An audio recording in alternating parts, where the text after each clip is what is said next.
ভাই বন্ধুরা, ছেলে বৌমারা কলকাতা ছিল, আমিও থাকতাম। এখন ছেলে বউরা থাকি, দেখি ছেলে বৌমা কি রান্না করেছে। এই তো ভাতের সাথে আলু ভাজা, বেগুন ভাজা, কুমড়ো ভাজা, তারপরে দেখি কি মাংস রান্না করেছে, তারপরে এই স্যালাড আছে, ভাতের সাথে এই জল আছে, এগুলো আছে। দেখি একটু খেয়ে দেখি কেমন রান্নাটা করেছে।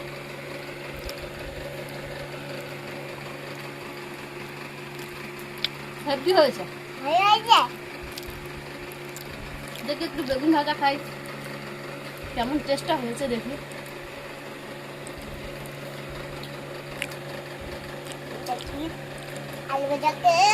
ভালো হয়েছে। কেমন হয়েছে মিষ্টু? খুব ভালো হয়েছে না শোনাই? একটু কুমড়ো ভাজা খেয়ে দেখি। তোমাকে দেবো? আমি আগে খেয়ে নি। খুব ভালো হয়েছে মামা মাগো। না না না, খুব ভালো হয়েছে কুমড়ো ভাজাটা। তারপরে একটু চিকেন নিই।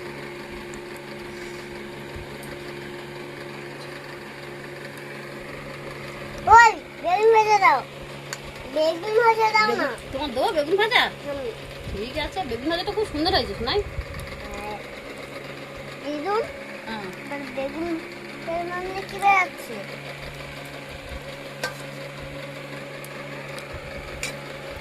ও বৌমা, এটা কি গো? ওই শুন, রসুন। রসুন? ও বাবা, কি আবার রসুনটা আবার নতুন খাবার? মাংসের সঙ্গে তো গোটা রসুন দিলে খুব টেস্ট হয়। তোমার জন্য দিয়েছি, খেয়ে দেখো ও, কেমন হয়েছে। আমার জন্য একটু দাও। তোমার জন্য একটু দেবো? ঠিক আছে, হ্যাঁ, তুমি একটু প্রথমে খাও। গোটা রসুনটা দিয়ে ভাতটা খেয়ে দেখি। হাতে খাই নাকি?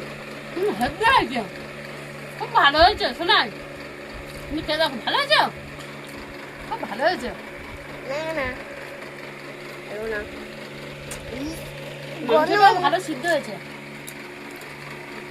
শোনাই, আমাদের কি রান্না হয়েছে আজকে? মাংস। মাংস রান্না হয়েছে। আর কি হয়েছে? তোমাকে দেবো, 1 পিস মাংস দেবো। 1 পিস খা। না না না, করতে পারো না। ক পিস খাবে? খাও খাও খাও। তাহলে আলু দেবো? আলু দেবো না? শুনো ভাত আমার। তুমি শুকনো শুকনো খাবে, ঝাল লাগে বলে? আচ্ছা ঠিক আছে।